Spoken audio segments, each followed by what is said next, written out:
So now we're going to fight. And as always, I forgot who won last week. You? Alright. I got 3 ideas there. The first one is Will's from last week, so we should probably go with that one.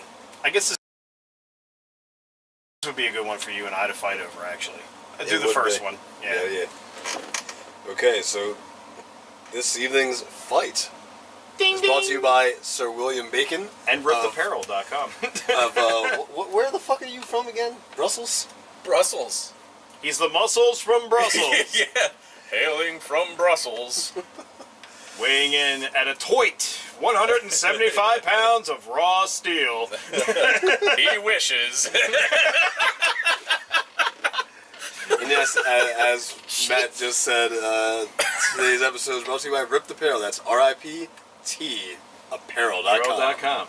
Stop on by there, get 10% off your already low price of $13 for a t-shirt. Using the code Grindcast in all caps. Indeed. Alright, today's fight will be book your dream wrestling match. And as we do, rock, paper, scissors, on 3. 1, 2, 3. Okay, you win. Okay. Alrighty. So, the rules are for this is they can be alive or dead. It doesn't matter. Okay. I see some zombies in that fucking ring, bro. I guess I actually was thinking about this a bit. Oh, I'm sure you were. I was not at all. He's got about 20 matches he can go through. Yeah, I'm sure he does. And my pick would be one of the greatest technicians of all time, the Nature Boy Ric Flair, against one of the greatest technicians of all time, Bret the Hitman Hart, in their prime. I mean technician as in like audio visual? Yeah. Rick was good at spotlights. Those, well, and he loved stealing them. He did. No, these two guys, through the years, I believe they had a few matches off and on, but they never really faced each other in their prime. Like, a lot of people are like, well, Ric Flair wrestled forever. He did, but he didn't do it well forever. He really only did it well for about a 10-year period from the 80s into the 90s, and then after that, it all just kind of went downhill real quick. Was him screaming and cutting himself. Yeah, pretty much. And Bret Hart had, limited prime as well because of the, Goldberg giving him the concussion and essentially ending his career, and he ended up having a stroke because of complications from that. And I just feel those two guys could tell a story in that match. With their bodies? I mean, Flair, they could tell a story with their bodies. I could see tell a story with my body right lots now. of almost submissions with the figure 4, Bret reversing it, or the sharpshooter, and Flair bleeding from his forehead for no apparent reason, grabbing the bottom rope at the very last second, giving Bret Hart a low blow when the referee's back is turned. All the classic Ric Flair tropes.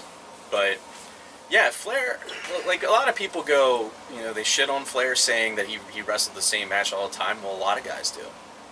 Yeah, look at Triple H. But as long as they do it well, and you can't say that Flair wasn't throwing his body into the work. I mean, he did that fucking thing where you throw him into the corner, he flips up over, and he's running down the side for the clothesline, and it's like he was all over the damn place, and he was like in his 60s at the time. And True. And and Lord knows his head has bled more than I don't even know, but and that bleached platinum blonde hair with the blood always looked real good too. But yeah, I just think that would have been a match that just really needed to happen in their prime. Like I said, I can't say that it never happened, but if that had happened, like say around WrestleMania 8 or 9, it would have been one of the best matches in probably the 1990s. This is going to be real tough. Will's probably going to win this.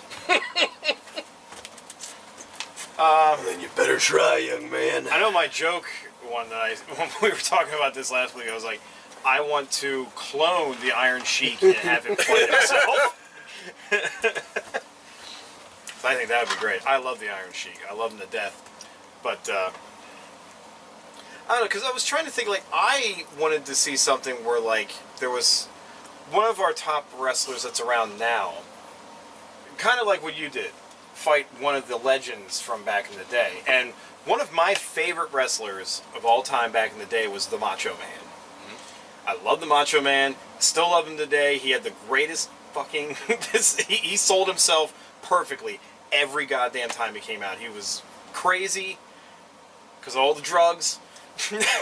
And, you know, from time to time you saw him fight with Hogan. And before, like, the whole NWO thing, everybody loved Hogan. Despite all of the skeletons in his closet. Yeah. But, when I think about Macho Man, though, I don't think there's anybody now, currently, that matches his level of intensity. So that's where I kind of come with a stalemate of this. Because, at first, I was kind of like thinking, oh, I'd like to see Macho Man just beat the shit out of fucking Roman Reigns because I hate him. It's not a match, though. Yeah, it's... Well, I mean, it would be a perfect match for me if they just brought Roman Reigns out in a fucking crucifix and the Macho Man just got to wail at him for an hour. He would die. Yes, that's my point. Because Macho Man would just come back from the dead just for that and then die again. So there's no... They can't fucking arrest anybody. I don't know. It is tough. Because... It's one of those things where there's too many options. Like, Yeah. there's so many options you could go with. Because I was very close of going with, like, AJ Styles versus Ric Flair. Because I think Why do that you would love be... Ric Flair so much? Because I think that people don't give him enough credit, honestly. Which I know sounds weird. But when people think wrestling, they're more likely to think Hogan. They're more likely to think Steve Austin. They're more likely to think The Rock. You'll think of You the know. people that were popular at the time that you started to watch it. So for me, yeah, it would be The Rock and Steve Austin. Yeah, but I mean, even people that, like, were fans, like, when I was growing up, have kind of, when they grew older, they were just like, Ric Flair's not cool, Steve Austin's cool. You know, Are they Ric wrong? Flair's not cool, The Undertaker's Why am I cool. arguing? This is your fucking You know, job. in all honesty, I would take that back. I would love to just... And I don't even have a person for him to fight. I would just love to see Eddie Guerrero go at it one more time. I fucking miss that man. He was fantastic in the ring. He was fantastic on the mic. And it was... He was just... It was way too soon that he died. And I remember as a kid, like, whenever there was an Eddie Guerrero match, I fucking was glued to that goddamn television. Especially when he fought Dean Malenko. Because for some reason, I love Dean Malenko too. Yeah. I still do. And you should have had your guy fight Dean Malenko. Yeah. I think they actually did have a match. Yeah, they did. Yeah. But if I was to do something, I would do... Let's do a tag team. I would do All right, tag Guerrero... along.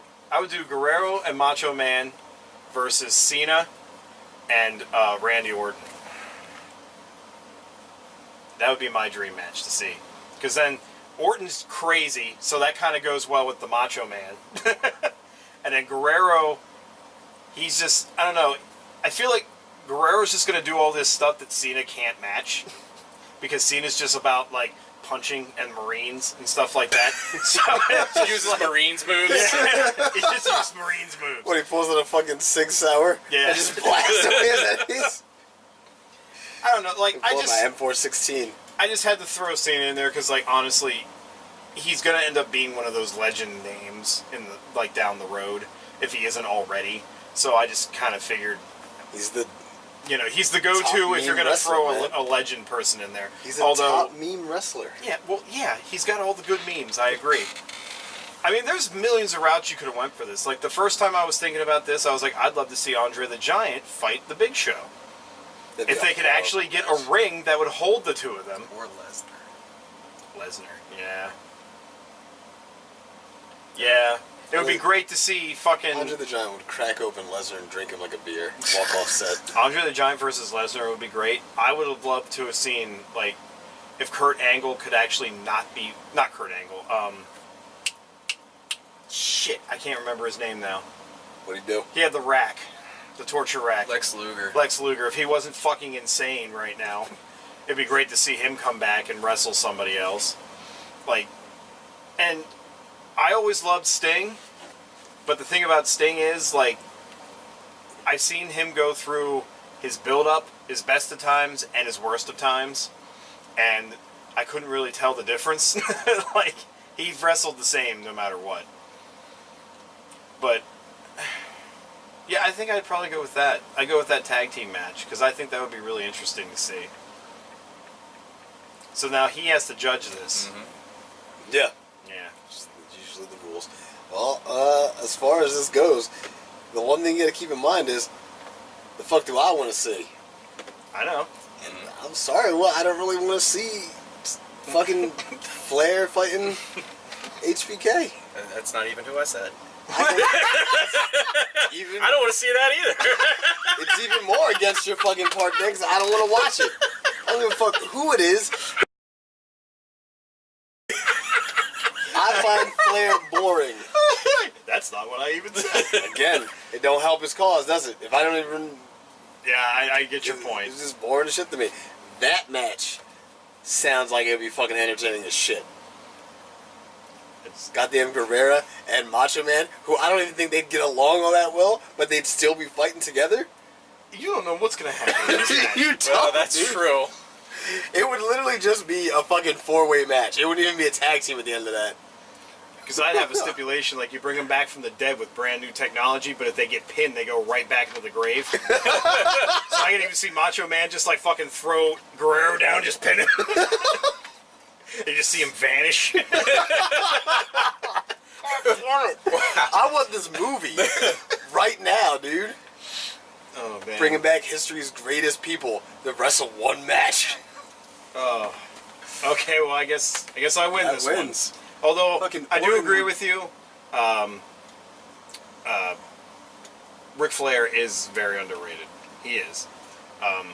His matches aren't always the greatest to see, but he does put on a hell of a show when he's in his got like, heart, but I find him boring. Sorry. Yeah, some people do, but he is underrated. I feel as underrated as Dean Malenko is in my book. Jesus, you and Dean Malenko. Both, at one time, both members of the Four Horsemen. Very, very true.